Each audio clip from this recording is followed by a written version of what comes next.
করবো কে জি ভাই হাসান উড়াইবা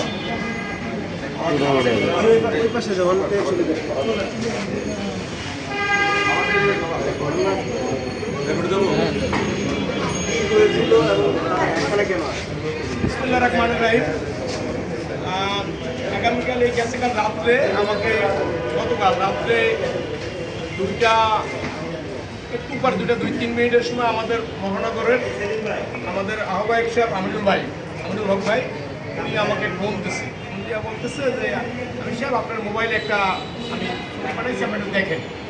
পরে আমি লাইকটা দেখলাম, দেখার পরে আবার উনি ফোন দিচ্ছে দেখছেন, আমি হ্যাঁ দেখছি। লোকেশনটা পাইছেন? আমি পাইছি। উনি বললো যে এটা আমাদের নেতা লন্ডন থেকে এই অবস্থায় ওনাদেরকে দেখছে, আপনি ওইখানে প্র্যাকটিক্যাল এখন যান, ওনাদেরকে উদ্ধার করেন, উদ্ধার করে ওনাদেরকে হেফাজতে নেন, আমাদেরকে প্র্যাকটিক্যালে ওখানে বসে লাইভে ফোন দিয়ে আমাকে দেখান। পরে আমি আমার নেতাকর্মী নিয়ে রাত্রে ওইখানে গিয়েছি 2:30টার সময় পাইছি সাতমসজিদ রোডের গেটে, সাতমসজিদ রোডের গেটের ভিতরে যাই পাইছি। পাওয়ার পর ওখানে কিছু নাটগার ছিল, ওনারা বললো যে ওনাদেরকে দুপুরের সময় এখানে দেখাই পেয়ে গেছে।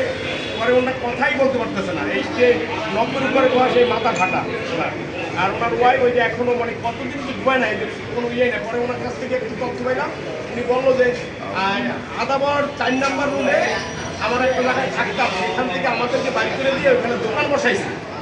এটা বলছে যে আমাদেরকে ওখান থেকে বাইক বাড়ি করে দিচ্ছে, রিক্সা উঠে দিয়েছে, দিয়ে আমাদের গালাগাড়ি দিয়ে বাইক করে দিয়েছে, বাইক করে দিয়ে ওইখানে দোকান বসাইছে। পরে আমরা ওনাদেরকে রাত্রে গাড়ি পাই না, ঠেলাগাড়ি পাই না, রিক্সা পাই না, অনেক কষ্টে। তারপর আমরা এই মাল জিনিস ওনার তিল আছে, ফ্যান পাইছি, অনেক একটা ট্রাই পাইছি, সমস্ত মাল জিনিস নিয়ে আমি রাত্রে আমার নেতাকর্মী নিয়ে এখানে আমাদের থানার এই যে ইয়া ছিল, ইরান ভাই ছিল, জুবলাইবাগ থানা, আমাদের মোহাম্মদপুর থানা, তারপরে আমার সেক্রেটারি কামাল ছিল, আমার সেক্রেটারি তখন ভাই ছিল। আপনার পুরো নাম আমির হোসেন, মোহাম্মদ আমির হোসেন, 29 নম্বর ওয়ার্ড সভাপতি বিএনপি আমার। পরে ওনাদেরকে পরে আমরা এখানে নিয়ে আসছি রাত্র 3:30টার দিকে। পরে ক্যাম্পে যাইয়া আবার ওনাদেরকে বিরিয়ানি রাত্রে খাওয়াইছি, পরিষ্কার পরিচ্ছন্ন করছি। সকালেও আমাদের পুরো নেতাকর্মী আসছে। এখন তো দেখবেন আমাদের আরেকজন জাতীয়বর্গ নিয়ে আমাদের নেত্রী বেগম খালেদার উপদেষ্টা সালাম সাহেব উনিও আসছে বক্তৃতা, এই দেখতে একটু না।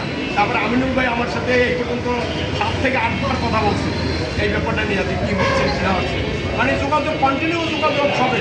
আমার এই যে থানার নেতা, এই সকালবেলা উনি অসুস্থ, উনি খাই দিবেন না, কিন্তু পুরো অনেক দিন চিকিৎসায়, এটা একটা বিশ্বাস। উনিও সকালবেলায় খবর পাইয়েই আমাদের আসে, রাত্রে ফোনে আমাদের সাথে ছিল, যোগাযোগ ছিল, সবই আমরা মানে সবার মাধ্যমেই সহযোগিতা পাইছি।